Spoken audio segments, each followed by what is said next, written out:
Herzlich willkommen bei einem neuen Video auf meinem Kanal. Danke, dass du eingeschaltet hast. Es geht heute mal wieder um eine Endstufe und zwar habe ich die hier auf dem Tisch liegen und zwar ist es eine Endstufe der Firma Audison. Audison kennt man gegebenenfalls, wenn man so ein bisschen in der Szene aktiv ist halt wirklich ein Unternehmen, das kenne ich seitdem ich schon angefangen habe. Das letzte Mal zu tun mit einer Audison Endstufe hatte ich aber, das ist wirklich schon sehr, sehr lange her. Und zwar hat meine aktuelle Frau damals eine VR 203, glaube ich, mit in die Beziehung gebracht. Also das war schon ein schönes Sahnestückchen an Endstufentechnik, die die Kollegen daraus gehauen haben. Und ja, jetzt habe ich tatsächlich etwas bekommen. Im Karton, da ist sie. Das ist eine Audison Forza M6D. Was ist das? Das ist eine 6-Kanal-Endstufe. 6-Kanal-Endstufe, total brückbar, digital, klein. Ich würde sagen, wir packen den Spaß erstmal aus und gucken uns mal an. Da ist sie. Packen einmal kurz aus. Da habe ich sie ausgepackt. Und was soll man sagen? Also ja, auch die Endstufe ist gebraucht. Das heißt, die hat ein Kollege mir zugeschickt und meinte, hier, guck dir die mal an. Vielleicht ist das was für dich. Mach mal ein Video drüber und dann gucken wir weiter. Und deswegen ist sie jetzt hier.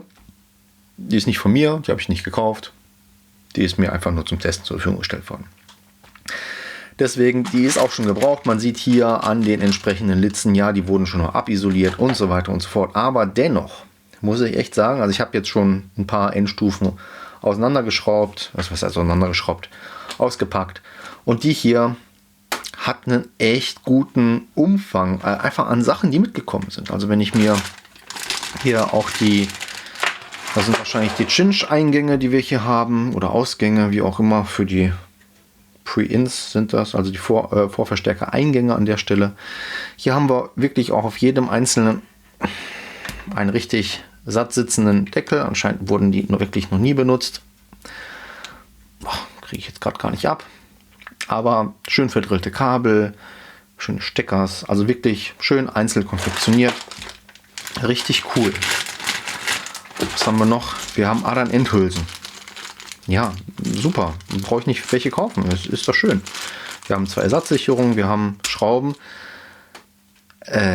Von der Länge der Schrauben weiß ich nicht genau, wie ich diese Endstufe hier zu befestigen habe. Also auch hier haben wir, so wie schon mal in einem Video, man schraubt die Stufe quasi hier durch die Löcher fest. Und dafür wurden hier, ich weiß nicht, 40er Schrauben mitgeliefert. Also meine Bodenplatte hat so 3 cm und nicht 40. Und sogar einen Imbus, um halt die entsprechenden Sachen zu befestigen. Wobei ich glaube, der Imbus ist, ja genau, der ist hier für die Stromanschlüsse. Also eigentlich auch ganz cool. Alles dabei, was wir brauchen, um das Teil irgendwie ordentlich zu befestigen. Was haben wir hier noch? Wir haben einen fetten Kabelbaum für die Lautsprecherausgänge. Hier sind die Lautsprecherausgänge mit angebunden. Dann, das ist unser Kontrollkabel. Das heißt, da gibt es dann halt tatsächlich jetzt Remote. Und hier haben wir noch ein Kabel, was anscheinend noch nie benutzt wurde. Das ist wahrscheinlich das High-Level-In. Ja, wenn man quasi tatsächlich kein Pre-Out hat oder sonst irgendwas, kann man damit umgehen. Aber gucken wir uns erstmal diese wunderschöne Endstufe an. Die Endstufe ist klein, also wenn man sich so meine Hand hier anschaut, also wir reden hier von 24 mal 15,6 und die ist nur 4,7 hoch. Das heißt, eine ja, wirklich sehr, sehr kompakte Endstufe. Wenn ich mir überlege, meine vorige Endstufe ähnlicher Leistungsklasse wäre so eine Alpine V9, PDX V9 gewesen. Die ist schon deutlich größer. Also die ist wirklich sehr, sehr winzig. Wiegt, also massentechnisch haben wir hier schon ordentlich Material. Auch wirklich schön verarbeitet. Hier einmal rundum mit so einer Art Kühlkörper. Hier sehen wir auch, da geht es irgendwie rein. Und alle Anschlüsse haben wir auf einer Seite. Das heißt, wir haben hier alle Anschlüsse, die es gibt. Sub-Volume Control. Wir haben die verschiedenen Gains von den Eingängen bzw. Ausgängen. Wir haben hier die Pre-Ins, das heißt die Vorverstärker-Eingänge. Wir haben die Speaker-Ins, die High-Level-Eingänge. Wir haben die Speaker-Out, hier unsere verstärkten Kanäle. Einmal ein Control-Pin, Art. Gucken wir gleich mal im Handbuch, worüber wir da sprechen. Und einmal die Anschlüsse, die wirklich auch ordentliche Stromkabel aufnehmen können hier. Das heißt, ich würde jetzt mal schätzen, so 25er sollten gar kein Problem sein, vielleicht sogar 35er Kabel. Cool an der Endstufe ist, wir haben hier unten, also quasi wirklich von unten, haben wir wirklich nochmal alles beschrieben. Das heißt, wir sehen hier der Control. Wir haben ein Remote In-Out und wir haben aber auch ein Energy Save. Gucken wir gleich nochmal, was das ist. Wir haben die Speaker Outs, das heißt, wo welcher Kanal ist von welchem Speaker Out, von den Speaker Ins und die Pre-Ins. Alles soweit schön beschrieben. Und hier sehen wir es nochmal zwar auf dem Kopf gerade, aber es ist eine Audison Forza M6D. Eine wirklich schöne, kleine, schwere, also wirklich schwere und eine super massiv ausgeführte Endstufe. Das heißt, von der Haptik gefällt mir das halt wirklich sehr, sehr gut. Und halt auch die Kabel, also das ist halt ordentlich verpackt, wenn ich mir die Lautsprecherkabel angucke. Das sind, was sind das, 4 mm Quadrat? Also es sind halt wirklich ordentliche Lautsprecherkabel. Das ist sehr, sehr cool. Die Change-Ins, klar, auch hier die Ausstattung ist super. Ja, und auch hier das High-Level-Kabel, was wahrscheinlich keiner benutzt hat und vielleicht auch keiner benutzen wird, weil es ist halt wirklich eine High-End-Endstufe. Ob man da jetzt wirklich direkt mit High-Level reingehen will, ohne DSP oder sonst was, weiß ich nicht. Ich würde empfehlen, diese Endstufe definitiv hinter einem DSP zu verbauen. Das heißt erstmal ein DSP und dann diese Endstufe oder vielleicht eine DSP-Endstufe und dann diese Stufe. DSP-Endstufen habe ich mir schon ein paar angeschaut. Einfach mal auf dem Kanal durchsuchen, da gibt es auf jeden Fall was. Ja, und jetzt würde ich sagen, gucken wir uns noch ein bisschen die Specs an von dieser Endstufe, weil für die Größe kann die richtig Leistung. Also was kann jetzt hier diese Endstufe? 6 Kanäle. 6 Kanäle und ganz wichtig zu sagen, die sind alle brückbar. Heißt, wir können diese Endstufe als 6-Kanal-Endstufe benutzen, wir können diese Endstufe als 5-Kanal-Endstufe benutzen, wir können diese Endstufe aber auch als 4-Kanal-Endstufe benutzen. Oder als 3-Kanal-Endstufe. Warum, wieso, weshalb? Also, jeder von diesen Kanälen kann gebrückt werden. Das heißt, wir können immer 2 Kanäle zusammenlegen auf einen Kanal. Dadurch erhöht sich logischerweise die Leistung. Wobei die Endstufe hat schon viel Leistung. Wir reden hier eigentlich an jedem Kanal, haben wir an 4 Ohm haben wir 135 Watt anliegen. Das ist schon mal eine gute Leistung. Die Endstufe kann aber auch, die ist komplett 2 Ohm fähig. Das heißt, die bietet, wenn wir da halt einen 2 Ohm Lautsprecher anschließen, bietet die 220 Watt pro Kanal. Das heißt, wir haben hier 220 Watt pro Kanal, insgesamt 6 mal. 220 mal 6 sind 1320 Watt. 1320, die aus dieser Mini-Endstufe rauskommen. Also ich vergleiche mal kurz mit der Eaton Mini.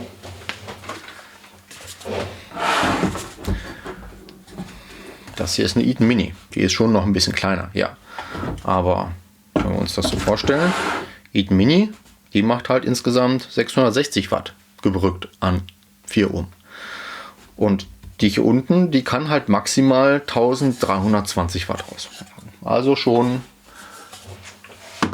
auf jeden Fall ein brauchbarer Wert.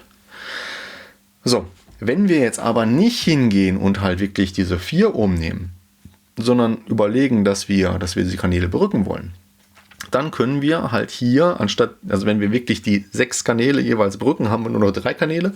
Auf diesen 3 Kanälen können wir logischerweise nur 4 Ohm drauf tun, weil wenn wir halt einen Kanal berücken, dann nutzen wir quasi die 2 Ohm Fähigkeit von dem Ding. Und dann hat das Teil an 4 Ohm 440 Watt. Also klar 220 mal 2, weil dann 2 Kanäle, bla bla. Also 440 Watt. Das heißt, die Endstufe kann 3 mal 440 Watt raushauen.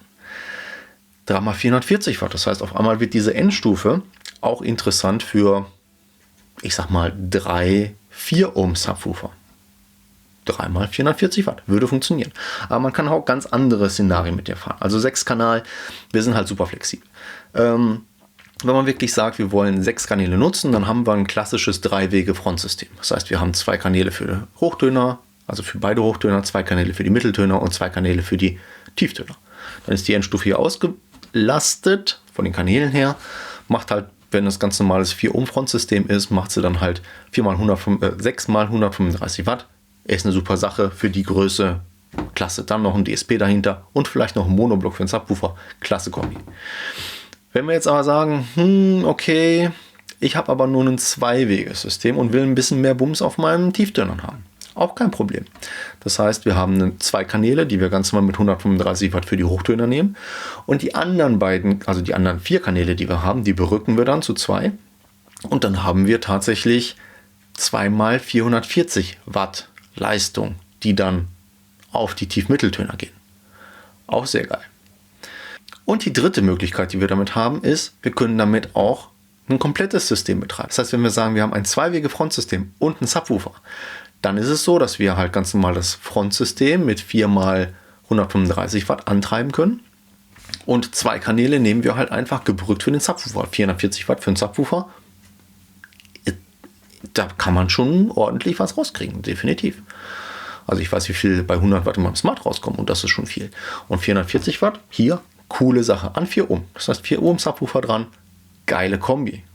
Könnte ich theoretisch auch in mein Smart einbauen. Also wenn ich da jetzt noch ein DSP separat hätte, könnte ich damit meine ganzen Gerätschaften ordentlich antreiben. Okay, damit haben wir jetzt alle Kombinationen durch, wie man die anschließen kann. Was mich tatsächlich noch ein bisschen interessiert ist, was hat das mit diesem Energy Safe zu tun? Also wir haben ja hier haben wir gesehen, Blue Black ist Energy Safe. Gucken wir mal in die Anleitung. 3 hours later. Okay, ich komme nicht drauf. Also schon hier, was hier in der Anleitung steht, ist relativ klar und das können wir uns hier auch angucken. Wenn wir hier Art of Off haben, dann ist quasi die Erkennung ob das Radio an ist oder nicht. Das heißt, das ist eher für OEM-Radios, die keinen Remote-Ausgang haben. Dann stellen wir den ganzen Spaß hier auf On.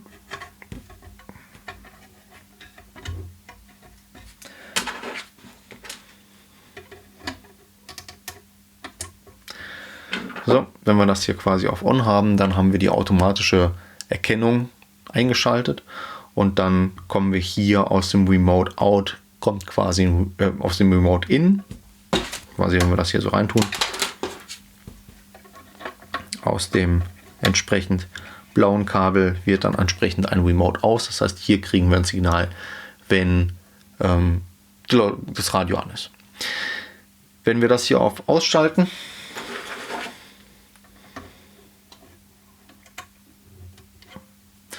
so, dann ist es ganz klassisch ein Remote In. Das heißt, dann müssen wir aus dem DSP oder dem Radio ein Remote-Signal hier hinsenden, damit die Endstufe angeht. Alles super.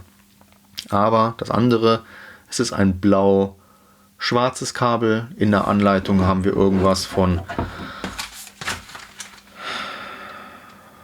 einem roten Kabel, Energy Safe, und rot, Wire, Energy Safe Active, jetzt mit 12 Volt. Ich gehe davon aus, dass hier dann irgendwie Strom ausgegeben wird, wenn der im Energy Safe Modus ist. Oder wenn er Energy, ich weiß es nicht, keine Ahnung.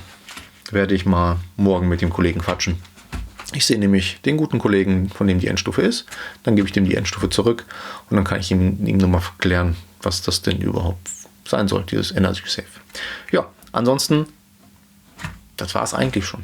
Ich hoffe, ich habe euch ein bisschen Einblick in diese Endstufe hier gegeben. Kleine, süße, schöne Endstufe.